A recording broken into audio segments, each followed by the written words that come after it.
Hello student, good evening. मैं doctor Surendra Kumar. आज का टॉपिक साम्राज्यवाद और उपनिवेशवाद पर गांधी के क्या विचार है, इस टॉपिक पर आज हम लोग चर्चा करेंगे। तो सबसे पहले आपको यह देखना होगा कि गांधी ने उपनिवेशवाद के बारे में क्या कहा और साम्राज्यवाद के बारे में क्या कहा। तो इन सारे चीजों को जानने के पहले आपको यह समझना होगा कि उपनिवेशवाद क्या है। तो उपनिवेशवाद जो है, आप देख रहे होंगे कि जब द्वितीय विश्व युद्ध हुआ तो 1945 के बाद, आप जैसे 1947 में भारत आजाद हुआ और बहुत सारे देश भी आजाद हुए, और जो जो देश गुलाम थे, किसी के भी गुलाम थे, एकदम ठेठ हिंदी भाषा में कहें, अगर गुलाम थे तो हम लोग किसके गुलाम थे? हम लोग ब्रिटेन के गुलाम थे। तो वो ब्रिटेन अर्थात हम लोग ब्रिटेन के हम लोग उपनिवेश थे। मतलब समझ लीजिए कि हम लोगों की क्या स्थिति थी, और हम लोग उन्हीं उपनिवेशों से बचे और आज स्वतंत्र हुए। उसके बाद और भी बहुत सारे देश, जैसे अफ्रीका था, और भी बहुत सारे वर्ल्ड में देश थे जो ब्रिटेन का उपनिवेश था। उसी में भारत भी एक उपनिवेश था। तो गांधी ने उपनिवेशवाद और साम्राज्यवाद पर क्या बातें कही है, इसके बारे में आज हम लोग चर्चा करेंगे, और यही टॉपिक आज का है। तो उपनिवेशवाद एक ऐसा शब्द है जहां एक देश अन्य क्षेत्रों पर विजय प्राप्त करता है। उपनिवेशवाद क्या है? उपनिवेशवाद एक ऐसा शब्द है जहां एक देश अन्य देशों पर विजय प्राप्त करता है और शासन करता है। अर्थात ब्रिटेन हमारे ऊपर शासन करता था, उसकी सरकार थी और हम लोग जनता थे, हम लोग पब्लिक थे, और उसकी आज्ञा का पालन करते थे, और वही जो हमें कानून देता था उसी कानून को हम लोग फॉलो करते थे, और इसी को हम लोग क्या कहते हैं? उपनिवेशवाद कहते हैं। ठीक है। अर्थात विजेता देश द्वारा अपने लाभ के लिए विजित देश के संसाधनों का दोहन किया जाता है, जबकि साम्राज्यवाद का अर्थ है एक साम्राज्य को स्थापित करना, पड़ोसी क्षेत्रों में विस्तार करना एवं अपने प्रभुत्व का विस्तार करना। साम्राज्यवाद क्या है? साम्राज्यवाद जो है वो एक साम्राज्य को स्थापित करना, पड़ोसी क्षेत्रों में विस्तार करना एवं अपने प्रभुत्व का विस्तार करना साम्राज्यवाद कहलाता है। ठीक है। गांधी के अनुसार उपनिवेशवाद भारतीयों के मन में हीनता की भावना पैदा की।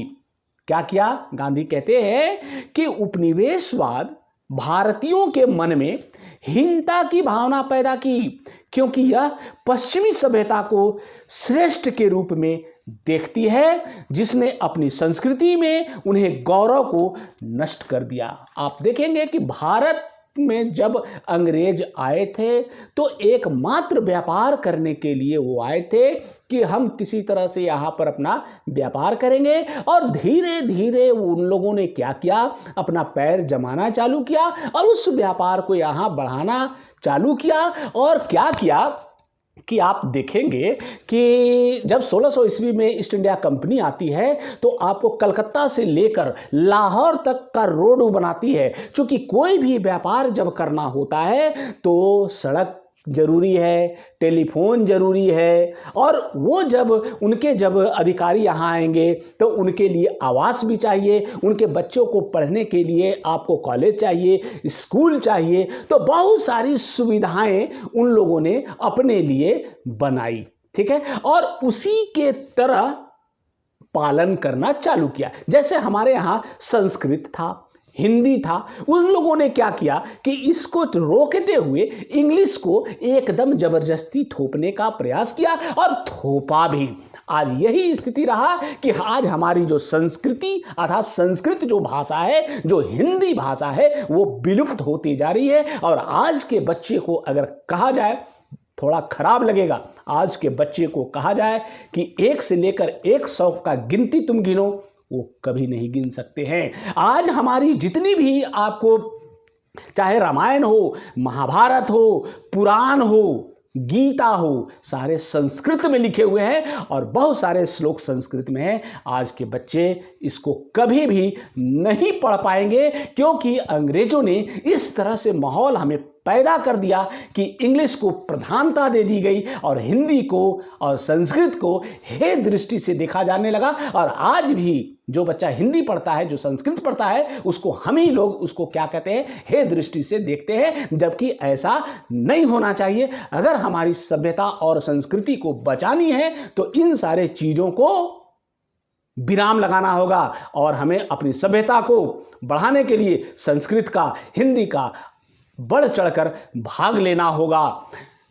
यही कारण रहा कि जब गांधी जब स्वतंत्रता संग्राम में आते हैं, भारतीय स्वतंत्रता संग्राम में आते हैं, तो सबसे पहले वो गीता का अनुसरण करते हैं, रामायण का अनुसरण करते हैं, फिर उसके बाद आपको और भी बहुत सारे कुरान भी पढ़ते हैं, फिर उसके बाद और भी जो आपको बाइबल तक भी पढ़ते हैं, मतलब सारे धर्मों को वो पढ़ते हैं। तो कहने का तात्पर्य ये है कि ये जो जितने भी धर्म के जो ये ग्रंथ हैं, सारे में अच्छी अच्छी बातें कही गई है और उन्होंने सारे धर्मों की सभ्यता और संस्कृति को समझने का उन्होंने प्रयास किया और तभी जाकर उन्होंने अपनी जो सत्य और अहिंसा के मार्ग पर चलने को कहा और उसी के आधार पर भारत को भी आज़ादी दिलाई। ठीक है, जिसने अपनी संस्कृति में उसने गौरव को नष्ट कर दिया था। कहने का तात्पर्य जो अंग्रेज आए हमारे यहाँ, तो हमारी जो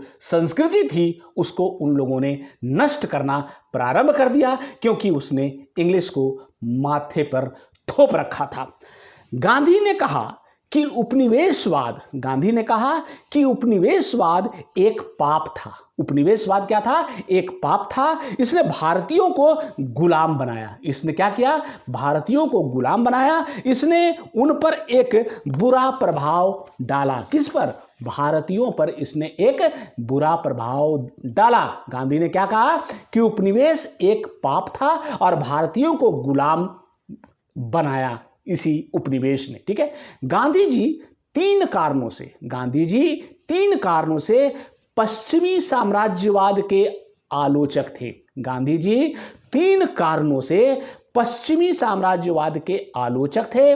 इसने भारत को उसकी संप्रभुता और समृद्धि से वंचित कर दिया, जिससे भारतीयों के साथ दो दर्जे का नागरिक व्यवहार किया गया। भारतीयों के साथ क्या किया गया? दो दर्जे का नागरिक व्यवहार किया गया। और उनका मानना था, अर्थात गांधी जी का मानना था कि पश्चिम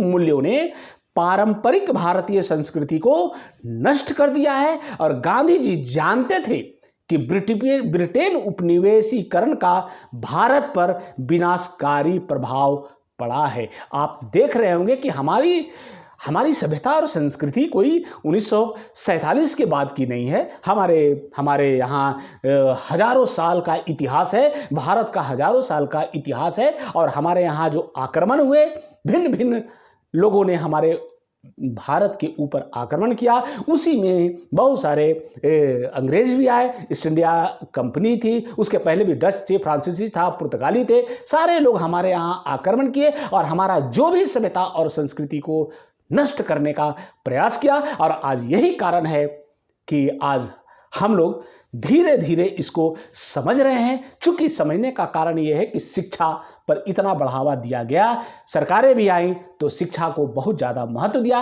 और आज गरीब से लेकर अमीर बच्चे से, गांव से लेकर शहर तक सारे शिक्षित हुए हैं और साक्षरता दर भी हमारा बढ़ा है। और हम लोग जानने का प्रयास किए कि आखिर ने अंग्रेजों से हमें कितना नुकसान हुआ। लेकिन हमें आज अपने सरकारों से, अपने नागरिकों से ये अपेक्षा हम लोग करते हैं कि जो संस्कृत भाषा और हिंदी भाषा जो हमारी विलुप्त होती जा रही है, उसको आज फिर से उजागर करने की आवश्यकता है। और उसको आपको पहला क्लास से लेकर एमए तक कंपलसरी करना चाहिए, ताकि हमारे बच्चे हमारी जो धर्म ग्रंथ हैं उसको बढ़िया से वो पढ़ सके, तो और भी अच्छे ढंग से उन जानकारी प्राप्त कर लेंगे कि भारतीय संस्कृति हमारी क्या थी। थैंक यू, धन्यवाद।